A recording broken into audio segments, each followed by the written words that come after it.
그 우리가 지난 시간에 로마서 9장 1절부터 13절까지를 보았죠. 우선 전체적인 맥락이라고 할까요? 이것을 우리가 좀 생각을 해본다면 문맥, 우리가 이미 본 바와 같이 로마서 1장부터 8장까지는 우리 사람이 어떻게 구원, 곧 영생을 얻을 수 있느냐, 그리고 구원받은 하나님의 백성 또는 자녀는 어떻게 살아야 되느냐, 어떠한 삶을 어떻게 살 수가 있느냐, 이것을 우리에게 가르쳐 준 것을 보았습니다. 그래서 여러 번 거듭해서 말씀드린 바와 같이 로마서 1장부터 8장까지는 복음의 핵심이고 또 어떻게 보면 성경 전체의 가장 중요한 핵심적인 내용이다 하는 것을 보았습니다. 그래서 이건 우리가 지난 1학기에 우리가 좀 더 자세히 배웠습니다. 그리고 그것을 기초로 해서 이제 로마서 9장부터 11장까지는 이스라엘 민족의 문제를 얘기하고 있죠. 그 다음에 이제 앞으로 보겠지만은 로마서 12장부터 15장까지는 우리 구원받은 그리스도인들의 실제적인 삶이 이 세상 속에서 우리가 어떻게 살아야 하느냐 하는 그러한 문제를 이제 얘기한 것을 보게 됩니다. 교회에서 또 이 세상 속에서 그리고 우리 그리스도인들의 화목에 대한 이러한 내용들, 이런 것을 얘기한 것을 우리가 보게 되고, 마지막으로 로마서 16장은 이제 인사로서 로마서가 마치게 되는데, 로마서 9장부터 11장까지의 주된 내용은 크게 보면은 이스라엘 민족의 문제라고 했죠. 근데 지난 시간에 본 바와 같이 오직 예수님을 알고 믿어서 바로 예수님이 하나님의 아들 그리스도이시라는 것을 알고 믿어서 구원받고 영생을 얻는다. 이것을 로마서 1장부터 8장까지 바울이 얘기했는데, 바로 예수님이 하나님의 아들 구원자 그리스도시다 이거예요. 그래서 하나님이 구약 성경에 누누이 선지자들을 통해서 약속한 이스라엘의 구원자 그리스도다. 그걸 알고 믿을 때 우리가 구원을 얻고 하나님의 축복의 백성, 영생을 얻는다. 이것을 이제 얘기를 했다는 것이죠. 그러면 이제 여기서 한 가지 큰 질문이 나오는 거예요. 그것은 근데 왜 하나님의 백성 이스라엘 사람들이 왜 예수를 안 믿느냐 이거예요. 물론 그 당시 많은 사람들이 예수님의 제자들과 같이 예수님을 믿고 따르는 사람들도 많이 있었지만은 어떤 점에서 보면은 더 많은 이스라엘 사람들 또는 유대인들이 예수님을 안 믿는다 이게. 그리고 오히려 예수님을 배척하고 예수 믿는 사람들을 반대하고 박해하는 거예요. 거기에 대해서 이제 의문이 생기는 겁니다. 그죠? 왜 유대인들뿐만 아니라 이방인들도 그게 이해가 잘 안 되는 거예요. 이스라엘이 원래 하나님의 축복받은 하나님의 선민이 아니냐, 하나님의 백성이 아니냐. 그런데 왜 하나님의 아들 예수님을 안 믿느냐? 이것에 대한 이제 의문이 생기는 거예요. 그러면 이제 거기에 크게 이제 하나님의 말씀이 잘못된 거냐? 아니면 뭐가 문제냐? 이렇게 이제 또 문제 아니면 예수님이 진정 참된 구원자 그리스도가 아니냐, 이런 이제 그런 문제가 발생할 수가 있잖아요. 그러니까 이제 바울은 여기에 대해서 분명한 그 답을 얘기를 하고자 하는 것입니다. 우리가 지난 시간에 본 바와 같이 9장 1절부터 13절까지는 바울이 이제 그렇게 얘기하죠. 먼저 사실 바울 자신도 굉장히 그 마음이 아프고 안타깝다 이게 무엇이? 동족 이스라엘이 예수님을 안 믿는 것이. 물론 뭐 바울 자신도 그랬지만은 예수님이 하나님의 약속하신 참 구원자 그리스도, 우리의 구원자 그리스도이신데 내 동족 이스라엘 사람들이 아직 예수님을 안 믿고 오히려 받아들이지 않고 배척을 하고 있다 이게 바울이 너무나 안타까운 거예요. 사실은 바울도 그랬었잖아요. 근데 바울은 그 자기가 잘못된 것을 깨달았어요. 예수님을 만나고 나서. 그리고 보니까 예수님이 참으로 하나님의 아들 그리스도인 것이 맞다 이거예요. 그래서 자기는 이제 이 예수님을 믿어서 하나님의 그 구원의 축복에 참여하는 자가 되었는데 자기 동족 이스라엘 사람들은 아직도 그걸 깨닫지 못하고 이 예수님을 안 믿고 있다 이거예요. 이러니 참 바울이 얼마나 마음이 안타까운지 우리가 본 바와 같이 심지어 내가 그리스도에게서 끊어진다. 그 말 구원을 못 받는다는 얘기 아니에요. 그럴지라도 차라리 내가 구원을 못 받을지라도 내 동족 이스라엘 사람들이 구원받는 하나님의 축복의 백성이 되었으면 좋겠다. 그렇게까지 얘기를 했어요. 그러니까 바울이 얼마나 자기의 동족 이스라엘을 안타깝게 생각하고 사랑하고 그들이 구원받기를 원하는가 하는 것을 우리가 거기서 보는 것이죠. 마치 그 구약 성경에 모세도 그랬고, 다니엘이라든지 하나님의 그 위대한 하나님의 그 일꾼들이 자기 민족을 위해서 그렇게 기도했던 것을 우리가 또 보게 되잖아요. 그와 같이 바울도 자기 동족이 구원받기를 그렇게 안타깝게 안타까워하고 마음 아파했던 그런 것을 우리가 보게 되죠. 그러면서 이제 바울은 거기에 대해서 설명을 하는 거예요. 이스라엘 사람들이 왜 예수를 안 믿는가? 하나님의 말씀이 잘못됐나? 아니면은 예수님이 참된 유대인 그 당시에 안 믿는 유대인들과 같이 유대인들이 하는 그 얘기 같이 예수님이 참된 그리스도가 아니기 때문인가? 거기에 대해서 바울이 얘기를 하는 거예요. 그래서 9장부터 11장까지의 그 큰 주제를 간단하게 얘기한다면 첫 번째는 왜 이스라엘 사람들이 그리스도를 예수님을 안 믿느냐 그 이유를 설명합니다. 두 번째는 이제 주로 11장부터 얘기를 하는데 11장에서 얘기하는데 그러면은 이제 예수를 안 믿는 이 유대인들은 어떻게 될 것인가? 완전히 그들은 그냥 버림받는 것인가? 결론적으로 얘기해서 그렇지 않다는 겁니다. 하나님의 때가 되면 그들도 회개하고 돌아온다는 거예요. 그래서 이제 이스라엘 사람들이 그 자기들의 죄를 잘못된 것을 깨닫고 회개하고 돌아올 때에 그때의 온 세계에 하나님의 나라가 이루어진다는 겁니다. 그 얘기를 여기서 하는 거예요. 로마서 9장부터 11장까지. 근데 이제 그 얘기를 하는데 9장에서 한마디로 이스라엘 사람들이 왜 하나님의 선택된 백성인데 왜 예수님을 안 믿느냐? 거기에 대해서 먼저 얘기를 하죠. 거기에 대해서 결론이 이거예요. 한마디로.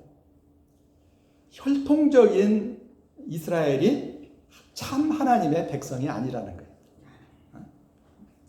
혈통적으로 아브라함의 후손, 또 아브라함, 이삭, 야고보로 이렇게 나오죠. 그래서 혈통적으로 아브라함의 후손이라고 해서 그 사람들이 참 하나님의 백성이 다 되는 것이 아니다. 어떻게 보면 우리가 로마서 1장부터 8장에서 조금 이제 보았어요. 특별히 로마서 2장 같은 데서. 그래서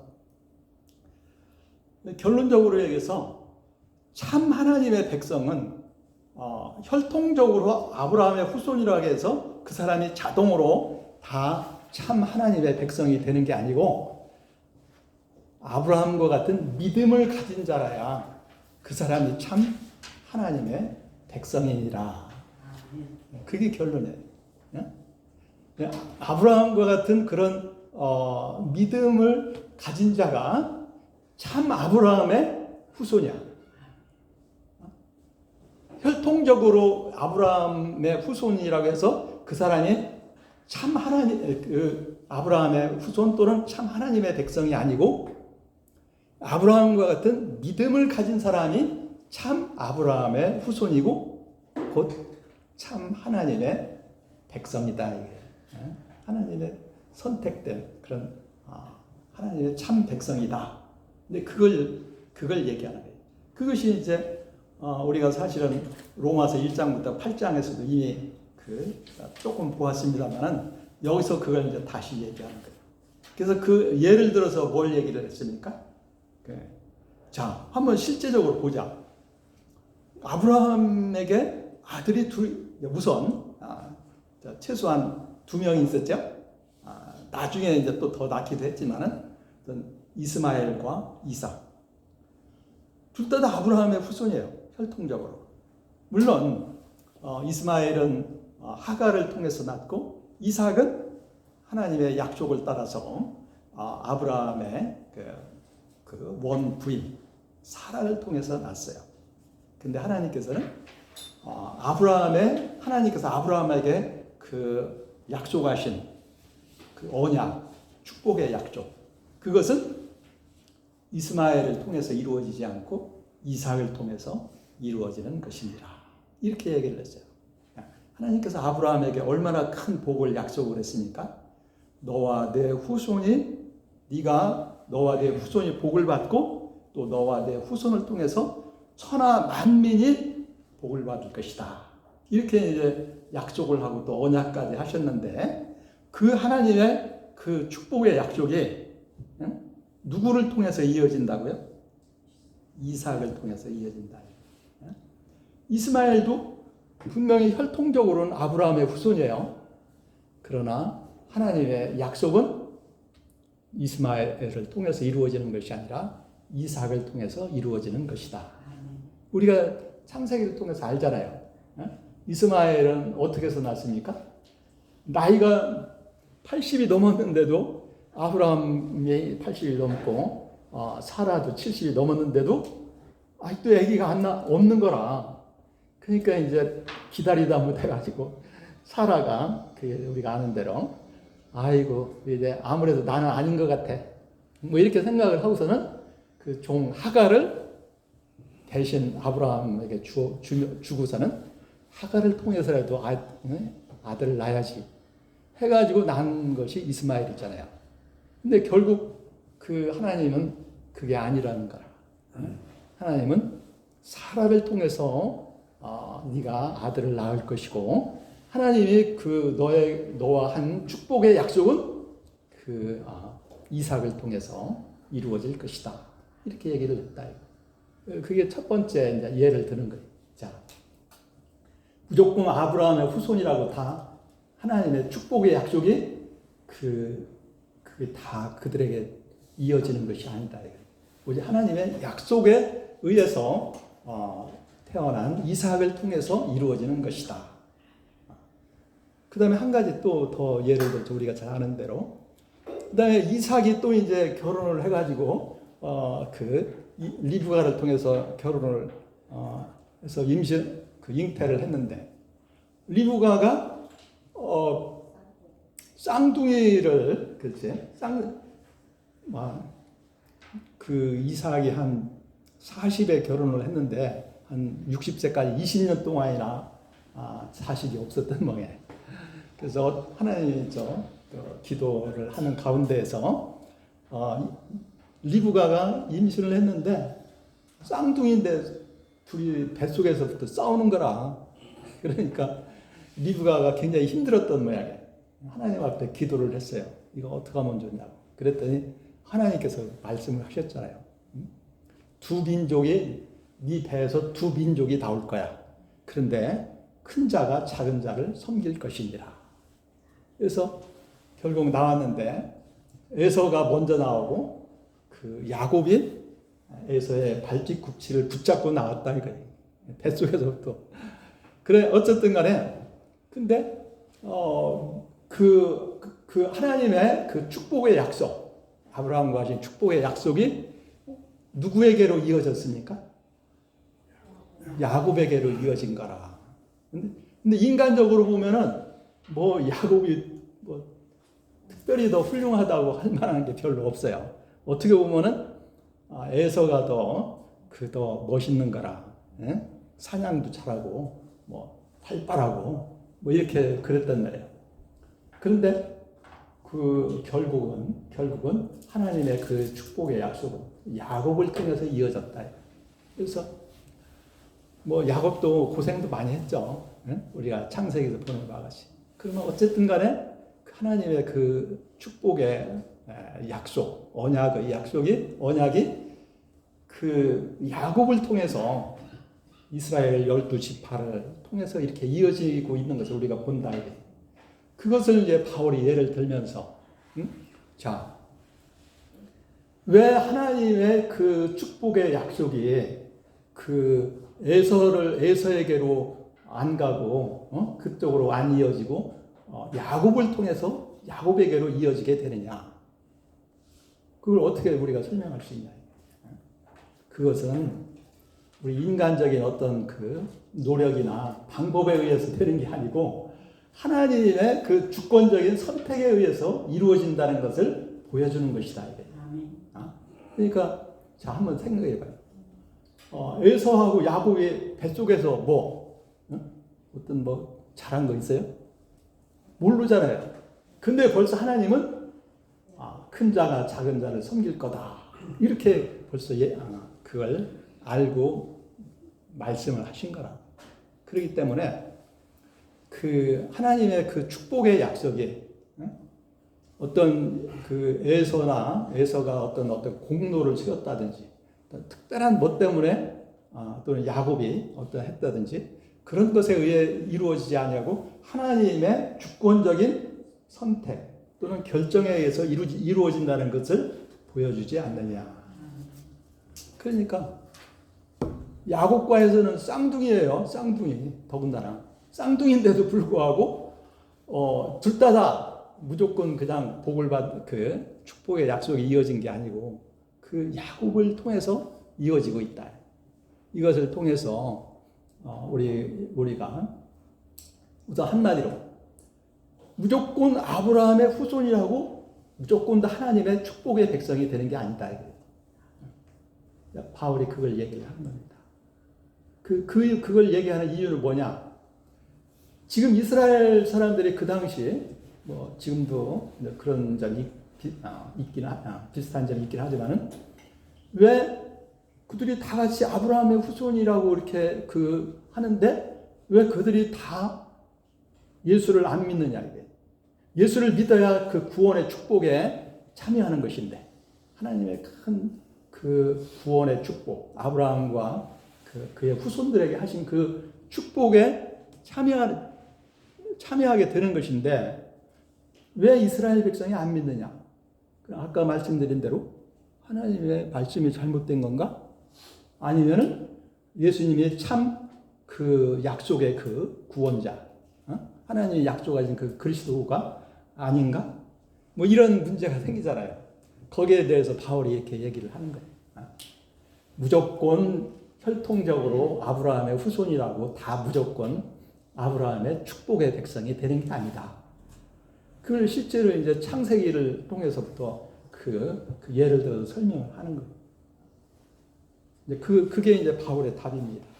그러면 이제 오늘 이제 여기서 9장 14절부터 이제 그 질문이 나오는 거라. 자, 그러면 하나님의 그 약속과 그 다음에 하나님의 주권적인 선택에 의해서 이루어진다고 하면 자, 우선 먼저 질문이 되는 왜 하나님이 그렇게 자기 마음대로 그러냐 이거예요. 그래도 되냐? 거기에 대해서 바울이 대답을 하는 거예요. 하나님이 왜 자기 마음대로 그러느냐? 첫째, 하나님은 그럴 자격이 있다. 권한이 있어. 자격이 있고 권한이 있어. 그것은 이제 예를 들기 위해서 토기장이의 비유를 얘기하는 거예요. 토기장이. 자, 토기장이 이제 알죠? 이게 그릇을 이렇게 흙으로 빚어서 그릇을 만드는 그런 사람이죠. 그 토기장이는 자기가 원하는 대로 뭐 귀하게 쓸 그릇도 만들고 조금 그냥 보통으로 쓸 그릇도 만들고 그건 토기장이 마음이라 이거예요. 근데 그릇이 토기장이에요. 왜 나를 이렇게 만들었느냐? 그렇게 할 수가 없지 않냐 이게. 이와 같이 하나님은 창조자예요. 주권자이기 때문에 하나님이 누구는 축복의 백성으로 삼고 선택을 하고 또 누구는 그렇지 않았다고 해서 그걸 거기에 이의를 제기할 수가 없다. 첫째, 왜냐? 첫째는 하나님은 주권자이기 때문에 자기 마음대로 할 수 있는 권한이 있다. 그거에 대해서 누가 이의를 뭐라고 할 수가 없다. 두 번째, 거기서 또 한 가지 질문이 있어요. 그러면 하나님이 자기 뜻대로 했으니까 우리 인간에게 대해서 잘못했다고 또 이렇게 책임을 물으면 안 되잖아. 거기에 대해서 바울은 뭐라고 얘기하냐면은 그 두 번째 바울의 대답은 뭐냐면 인간은 그 하나님이 그 하시는 거에 대해서 이의를 제기할 수가 없다.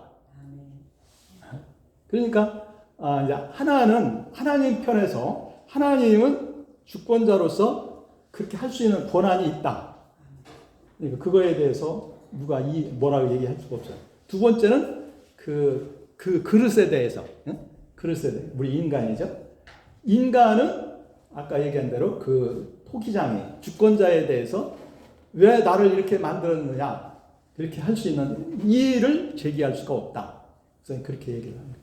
어떻게 보면 이것은 같은 얘기죠. 그러니까 그러면서 이제 얘기하기를 그런 얘기를 하죠. 하나님은 긍휼히 여길 자를 긍휼히 여기고 또 은혜 베풀 자에게 은혜를 베푸시고 그다음에 그럴 자기 마음대로 할 수가 있다는 것을 바로의 얘기를 들어서 얘기하잖아요. 바로. 심지어 하나님은 애굽의 바로에게 뭐라고 하십니까? 하나님의 본세와 능력을 나타내기 위해서 바로를 완악하게 하셨다. 심지어 그와 같은 얘기까지 들어요. 그러니까 하나님은 불쌍히 여기고자 하는 자를 불쌍히 여겨서 구원을 하시고 또 경우에 따라서는 애굽 왕 바로와 같이 그를 더 완악하게 만들어서 완악하게 그래서 심판의 대상으로 만들고 또 심판을 하신다. 그렇기 때문에 그런 예를 들면서 한마디로 하나님이 하시는 거에 대해서 우리 인간은 어느 누구도 이의를 제기할 수가 없다. 그 얘기를 조금 이해가 하기가 좀 어려운 측면이 있습니다만은 그냥 한마디로 얘기를 한다면 하나님은 주권자이시다. 그리고 우리 인간은 피조자로서 주권자이신 하나님이 하시는 일에 대해서 거기에 대해서 이의를 제기할 수가 없다. 하나님 왜 이렇게 하는 거예요? 하나님 이거 이래도 되는 거예요? 뭐 이런 식으로 하나님께 항의를 한다든지 그럴 수가 없다 이겁니다. 그 다음에 이제 조금 더 나아가서 19절부터 29절까지 그런 얘기를 해요. 여기서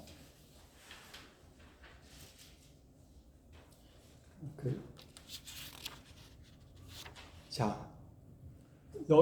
그 다음에 하는 얘기는, 자, 그러면 여기서 그러면 하나님은 누구를 택하시고 누구를 그냥 버리느냐, 내버려 두시느냐, 그것에 대해서 얘기합니다. 그러니까 한마디로 여기서 하나님이 주권적으로 누구를 선택하기도 하고 누구를 그냥 내버려 두기도 하는데,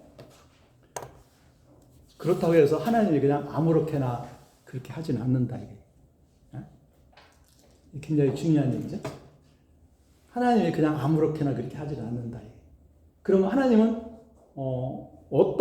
어떠한 자를 선택하시고 어떠한 자를 그냥 내버려 두느냐, 거기에 대해서 그냥 우선 제가 쉽게 그냥 얘기를 얘기합니다. 하나님은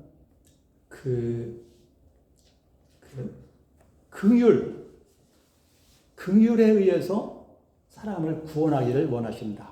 긍휼에 의해서 그 얘기를 하는 거예요. 그러니까 다른 말로 얘기하면은 교만한 자를 물리치시고 겸손한 자를 선택하시느니라. 겸손한 자에게 은혜를 베푸시느니라. 그 얘기를 하는 거예요. 그래서 여기 보면 22절에서 23절까지 한번 읽어봅시다. 다 같이. 자, 22절, 23절. 자, 시작. 만일 하나님이 그의 증거를 보이시고 그의 능력을 알게 하고자 하사 멸하기로 준비된 진노의 그릇을 오래 참으심으로 간용하시고, 또한 영광 받기로 예비하신 바 긍휼의 그릇에 대하여 그 영광의 풍성함을 알게 하고자 하셨을지라도 무슨 말을 하리요. 그러니까 하나님은 주권자로서 자기가 원하는 대로 다 할 수 있는 권한이 있다고 했잖아요. 그런데 그렇다고 해서 그냥 아무거나 그냥 이렇게 선택하시고 아무거나 그냥 내버려 두고, 그게 아니고 하나님은 긍휼을 베풀기를 원하신다. 그래서 심판을 받아서 죽어 마땅한 자라도 하나님께서 그를 긍휼히 여겨서 구원하시기를 원한다. 그것을 왜 그렇게 하느냐? 하나님의 영광이 더욱 풍성하게 나타나게 하기 위해서다. 그렇게 얘기해요. 죽어 마땅한 자를 긍휼히 여겨서 구원하시니까 하나님의 그 영광이 더욱 크게 나타난다, 이거. 당연히 나는 구원받을 자격이 있어 하는 사람 구원하면 그 사람이 뭐라고 해서, 내가 당연히 구원받을 만한 자격이 있으니까 내가 구원받은 것이지, 뭐 그렇게 하지 않겠어요? 그런데 나는 마땅히 심판받아 마땅한 자인데 하나님이 나를 긍휼히 여겨서, 불쌍히 여겨서 나에게 큰 구원의 은혜를 베푸셨다. 그렇게 되면 어떻게 되겠어요? 그 사람이 너무너무 감사하고 하나님께 모든 감사와 영광을 돌리지 않겠어요?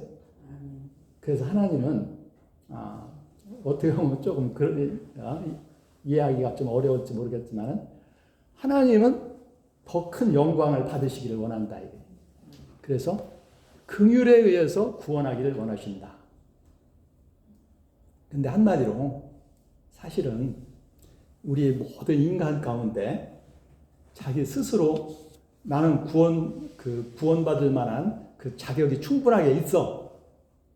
그러니까 하나님 나를 구원의 축복을 나에게 주는 것은 마땅하고 당연한 거야.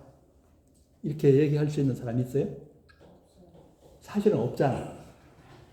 근데 그걸 깨닫지를 못하는 거라. 그리고서는 자기가 그런 자격이 있는 걸로 착각을 하는 거야, 사실은.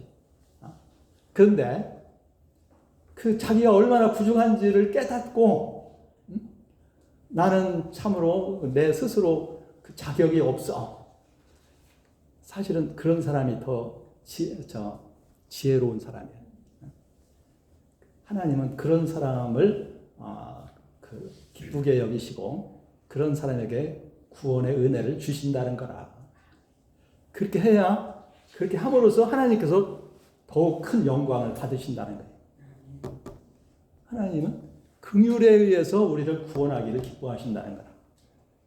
그러니까 어떻게 보면은 하나님 뭐 주권자라고 자기 마음대로 그래도 되는 거야, 뭐 이렇게 이제 우리가 얘기할 수도 있겠지만은, 그러나 하나님은 그렇다고 해서 그냥 아무렇게나 그렇게 하는 게 아니라 이게 하나님의 큰 영광을 나타내기 위해서 자기의 부족함과 연약함을 깨닫고 이렇게 겸손한 그런 자에게 긍휼을 베풀어 구원을 얻게 하신다는 거라.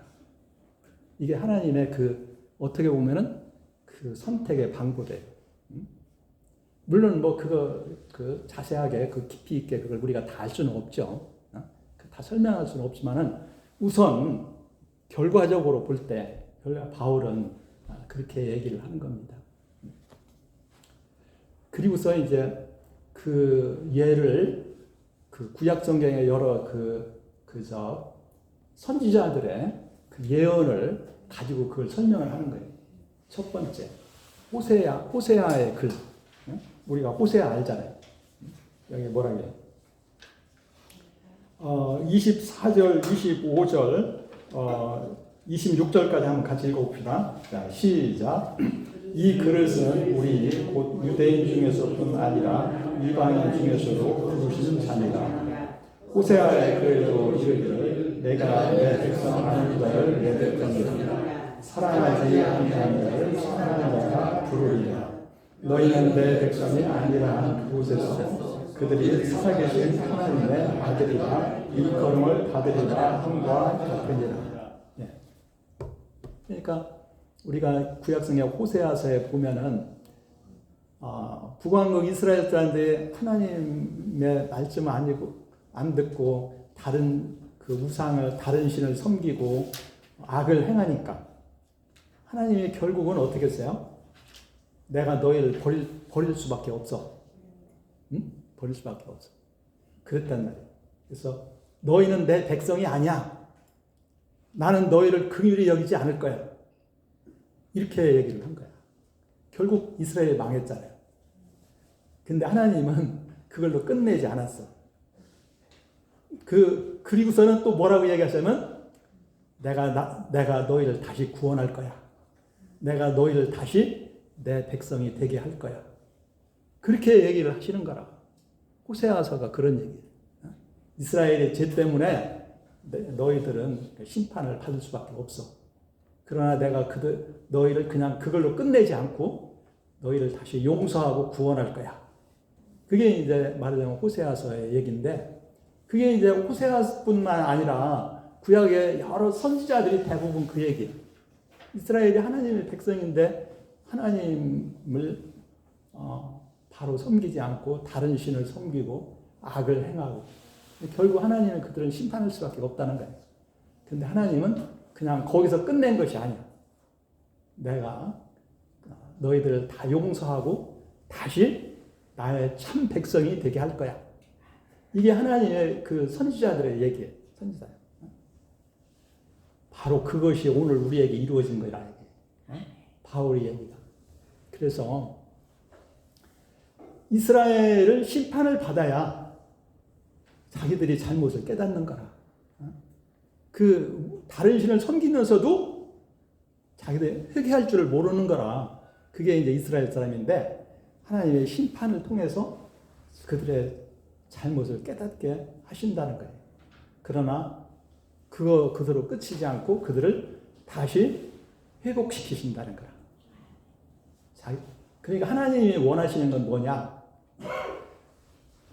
스스로 자기가 의로운 것처럼 그렇게 교만한 것이 아니라 자기의 부족함과 연약함과 어리석음, 허물을 깨닫고 진정으로 회개하는 사람을 기뻐하신다는 거라. 그리고 그러한 사람을 그런 자들에게 긍휼히 여기시고 은혜를 베푸셔서 죄를 용서하고 그들을 다시 회복시키신다는 거라. 그게 하나님의 기뻐하시는 뜻이라는 거라. 그래서 바로 근데 이것은 이스라엘 사람들뿐만 아니라 이방인들까지 포함해서 하나님이 그렇게 한다는 거라. 이스라엘은 죄 때문에 그렇게 심판을 받았었고 이방인들은 원래부터 하나님을 몰라가지고 죄 가운데 있었는데 그들도 긍휼히 여김을 받아서 하나님의 구원의 축복에 참여할 것이다. 그 약속이 지금 이루어지고 있는 것이다. 이렇게 얘기하는 거예요. 그 다음에 이제 또 이사야서 이렇게 예언을 통해서 얘기하는데 그 27절부터 한번 29절까지 같이 읽어봅시다. 다 같이 시작. 또 이사야가 이스라엘에 관하여 외치되 이스라엘 자손들의 수가 비록 바다의 모래가 될지라도 남은 자만 구원을 받으리니 주께서 땅 위에서 그 말씀을 이루고 속히 실행하시리라 하셨느니라.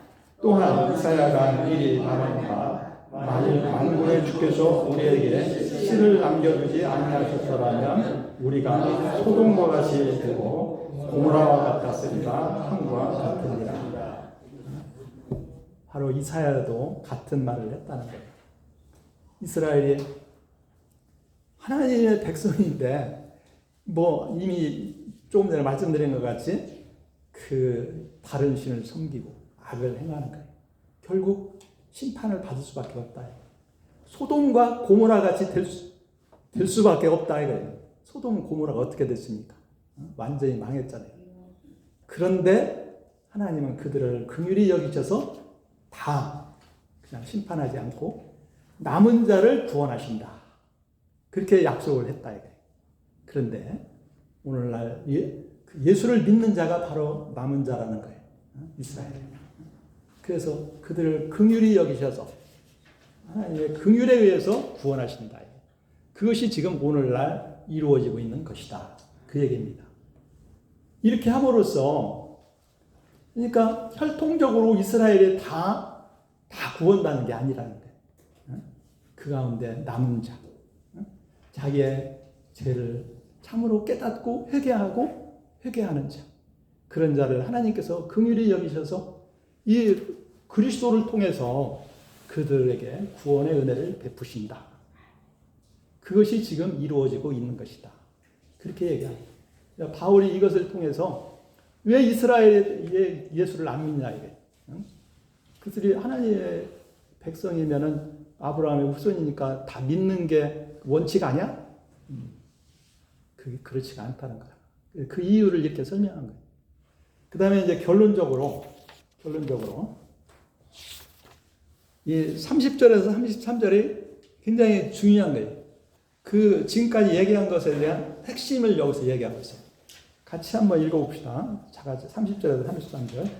자, 시작. 그런데 우리가 무슨 말을 하리요? 의를 따르지 아니한 이방인들이 의를 얻었으니 곧 믿음에서 난 의요. 의의 법을 따라간 이스라엘은 율법에 이르지 못하였으니 어찌 그리하느냐.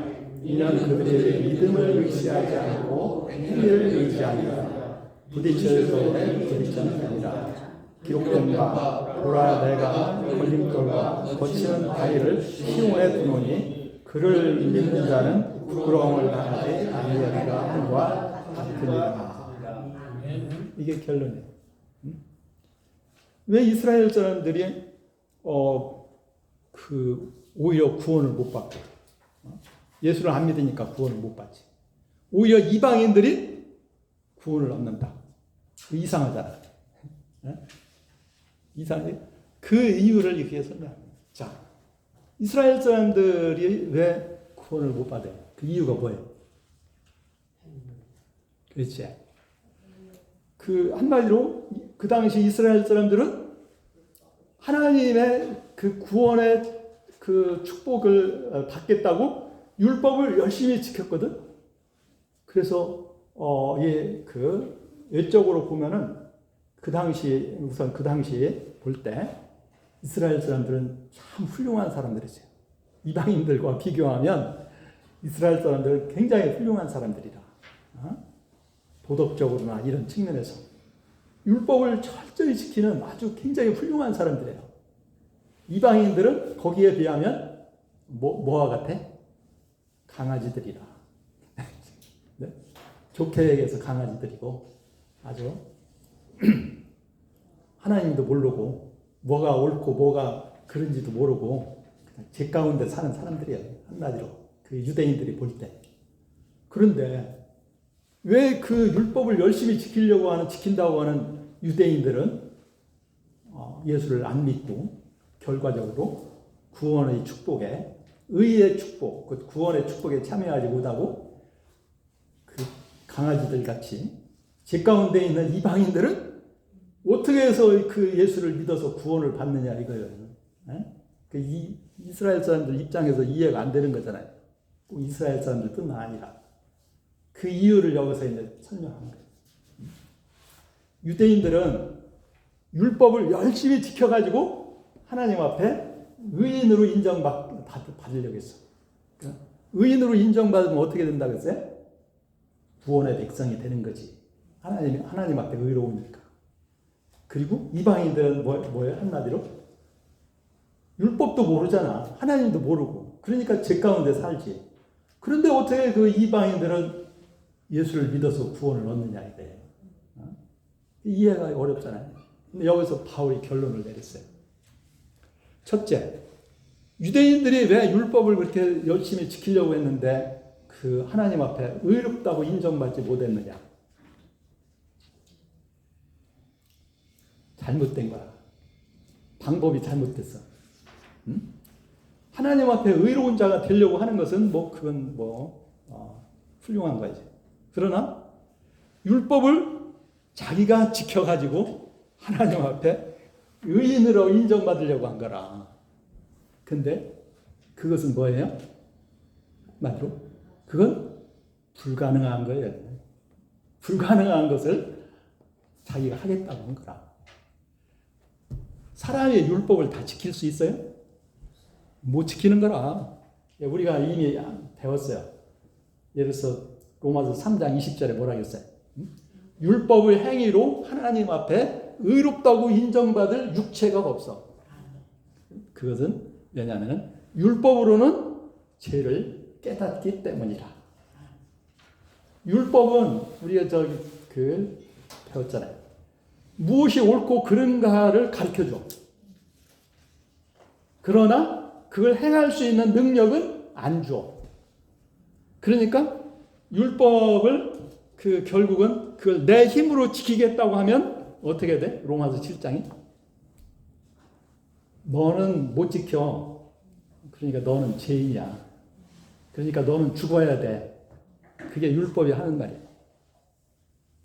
율법을 내가 열심히 지키려고 하면 할수록 율법은 그 사람에게 뭐라고 하냐면 너는 죄인이야. 너는 죽어야 돼. 그게 율법이 하는 일이에요. 율법은 정죄하고 죽이는 거예요. 물론 율법은 훌륭한 거야. 무엇이 옳고 그른가를 가르쳐 주거든. 거울과 같다고 했잖아요. 근데 그걸 유대인들의 잘못은 뭐예요? 그걸 내가 지키겠다 이게. 내 힘으로, 내 능력으로 율법을 지키겠다는 거라. 그건 불가능한 거다.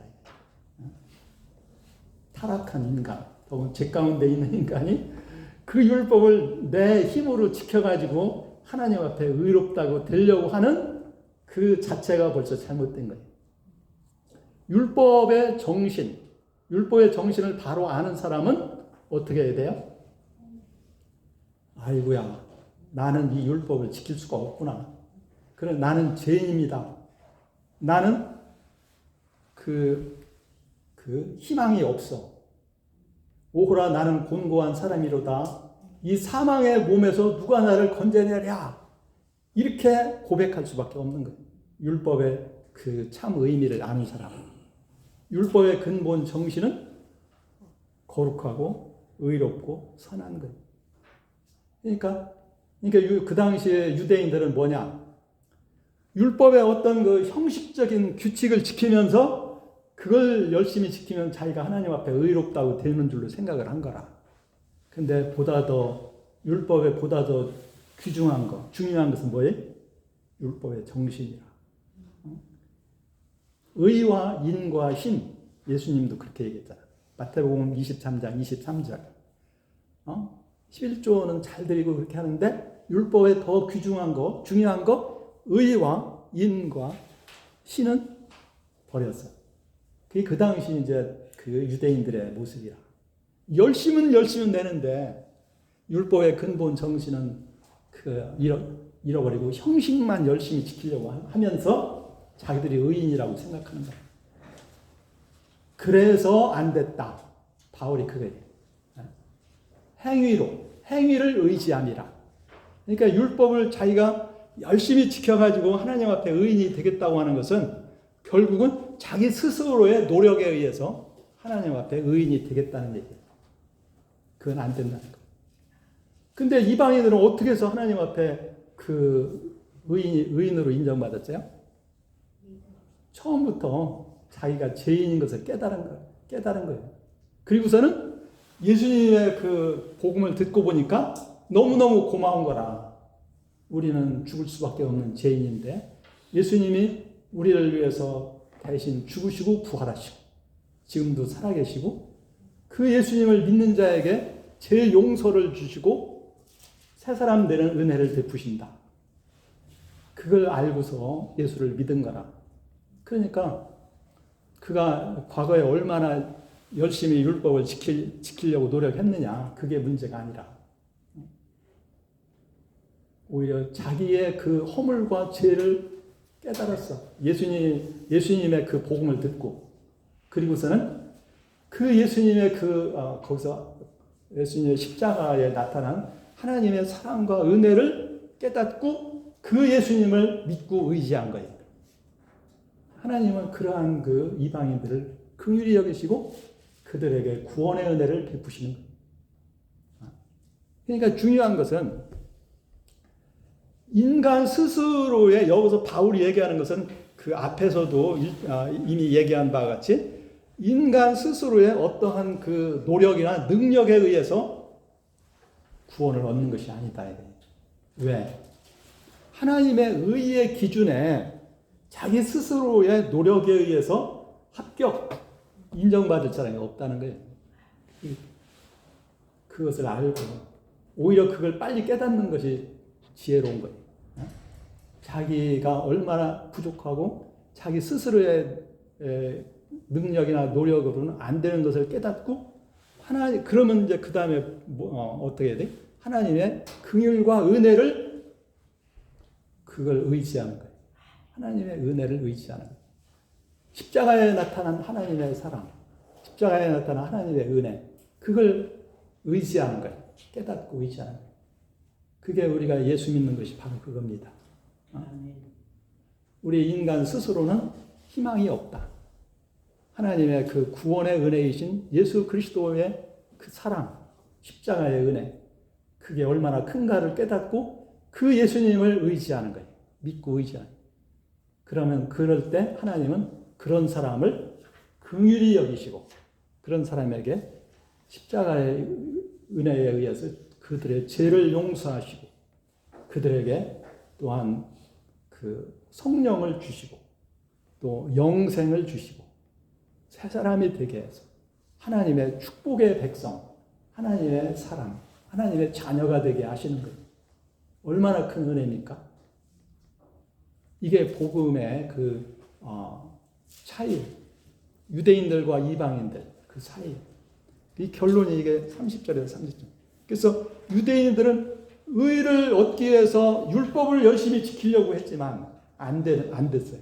오히려 그러면서 예수님을 죽이는데 앞장 율법의 참 의미를 모르니까. 그런데 이방인들은 그것도 모르고 참 한마디로 제 가운데 있었지만은 그 복음을 들을 때 하나님의 그 사랑과 은혜를 깨달은 거라. 그러니까 하나님은 그들을 긍휼히 여기시고 그들에게 구원의 은혜를 베풀어 주셨다. 그 차이. 그러니까 우리가 무엇이 옳고 그른가를 아는 것도 중요하지만은 그걸 행할 수 있는 능력이 있어야 되는데 유대인들은 자기 스스로의 능력으로 그걸 할 수 있다고 생각한 거예요. 그러니까 그 율법의 참 의미를 몰라서 그래. 율법의 참 의미를 알면은 우리는 그렇게 할 수 없다는 것을 고백할 수밖에 없는 거예요. 율법의 요구는 거룩, 의, 선. 내가 거룩하니 너희도 거룩해야 돼. 하나님의 의로우신 것 같이 너희도 의로워야 돼. 하나님의 선하신 것 같이 너희들도 선해야 돼. 이웃을 사랑하고 선해야 돼. 인간의 노력으로 됩니까? 안 되는 거라. 하나님의 의해서, 하나님의 은혜에 의해서만 가능한 거예요. 근데 그걸 유대인들은 그걸 깨닫지 못했어요. 그리고서 어떤 형식적인 규칙을 열심히 지키면서 그것도 모르는 이방인들을 아주 그냥 우습게 여긴 거라. 근데 이방인들은 그거 모르지. 물론 양심에 따라서 좀 열심히 살려고 하는 사람도 있긴 했지만은, 근데 어쨌든 간에 예수님의 그 소식을 듣고 그 하나님의 그 은혜를 깨달은 거예요. 한마디로 옳고 그름을 아는 것도 중요한데 그걸 행할 수 있는 능력이 있어야 되는 거라. 그런데 그 능력은 인간 스스로에게 있지 않아. 오직 하나님의 은혜에 의해서 가능한 거예요. 그리고 그 하나님의 은혜는 예수님을 통해서 우리에게 주어지는 거예요. 예수님이 하나님의 아들 그리스도이신 것을 알고 그분을 의지할 때 거기에 하나님의 큰 은혜와 구원의 능력이 주어지는 거예요. 이게 복음의 핵심입니다. 그러니까 우리가 하나님 앞에 죄 용서받고 구원받는 것도 십자가의 은혜에 의해서 하나님의 은혜를 의지함으로써. 그 다음에 두 번째, 우리가 하나님 앞에 거룩하고 의롭고 선한 그런 삶을 사는 것도 인간의 노력과 능력에 의해서 안 되는 거라. 그것도 십자가의 은혜를 베푸신 하나님의 사랑, 은혜에 의해서 그것도 가능한 거예요. 그게 로마서 1장부터 8장까지 얘기입니다. 로마서 1장부터 5장까지는 우리가 어떻게 하나님 앞에 죄 용서받고 하나님 앞에 의인이라고 인정받을 수 있느냐. 오직 십자가의 은혜에 의해서. 율법을 자기 지켜서가 아니고. 그 다음에 이제 로마서 6장부터 8장까지는 그러면 우리가 어떻게 하나님이 기뻐하시는 거룩하고 의롭고 선한 삶을 살 수 있느냐. 인간 스스로의 노력이나 능력에 의해서 안 된다는 거라. 그게 로마서 7장 얘기예요. 그러면 어떻게 가능하냐? 예수를 믿음으로 가능하다는 거예요. 그것도. 그러니까 예수를 믿는다는 것은 그냥 처음 예수 믿을 때 한 번 믿고 그것으로 끝나는 게 아니라 우리는 계속해서 예수님을 믿고 의지해야 되는 거라. 날마다 나 자신을 의지하지 않고 나 자신을 의지해서 사는 것을 바울은 뭐라고 얘기하냐면 육신에 속한 것이다. 그 대신에 우리는 성령에 의해서 살아야 된다. 예수님을 믿고 의지할 때 의지함으로써 성령의 은혜와 능력에 의해서 우리가 살아갈 때에 우리 하나님이 기뻐하시는 거룩하고 의롭고 선한 삶을 살 수가 있는 것이다. 왜? 삼위 하나님이 우리와 함께 하시기 때문에 그걸 얘기하는 거예요. 그러니까 지금 우선 우리가 9장에서 이것을 바울은 다시 얘기하는 거예요. 왜 유대인들이 예수를 안 믿었느냐? 그 사람들은 자기 힘으로다가 하나님 앞에 의롭다고 인정받고 축복의 백성이 되겠다고 했는데 그게 잘못됐다는 거라. 오히려 자기의 부족함과 허물과 연약함을 깨닫고 십자가에 나타난 하나님의 그 사랑과 은혜를 받아들일 때, 그리고 그 은혜를 의지할 때에 용서받고 구원받을 뿐만 아니라 또 하나님의 축복의 백성으로서의 삶을 복을 누리며 살 수가 있는 것이다. 그걸 얘기하는 거죠. 그냥 제가 그냥 쭉 얘기를 했는데 혹시 질문 있습니까? 이 책은 그냥 여러분들이 읽어보기 바랍니다. 시간이 됐으므로 일단은 제가 기도하고 마치도록 하겠습니다. 하나님 아버지 감사합니다. 오늘 우리는 로마서 9장의 말씀을 통해서 바울 당시 이스라엘 사람들이 왜 예수를 안 믿고 오히려 예수를 배척하였는가, 그 이유에 대해서 우리가 생각해 보았는데, 그들은 그 율법의 참 의미를 모르고 오히려 자기 자신의 능력에 의해서 율법을 지켜서 하나님 앞에 의롭다고 인정받으려고 한 그것이 잘못되었던 것을 우리가 보았습니다. 그러나 우리 이방인들은 비록 그들보다 더 얘기할 수 없는 죄인이었지만, 그러나 예수 그리스도의 십자가에 나타난 복음에 나타난 하나님의 그 사랑과 은혜를 깨닫고 그 예수님을 믿고 의지함으로 용서를 받고 긍휼히 여김을 받아 구원받은 하나님의 백성이 되었다는 것을 우리가 보았습니다. 이와 같이 하나님의 큰 긍휼과 은혜를 힘입어 구원을 얻은 우리가 된 것을 인하여 우리는 우리 하나님께 감사드리며 찬양하며 날마다 우리 주님의 은혜를 의지하고 힘입어서 하나님 기뻐하시는 뜻을 이루어드리고 하나님께 영광을 돌리며 살기에 부족함이 없는 그러한 저희가 되게 하여 주옵소서. 우리 하나님께 부탁하고 감사드리오며 우리 주 예수 그리스도의 이름으로 기도하옵나이다. 아멘.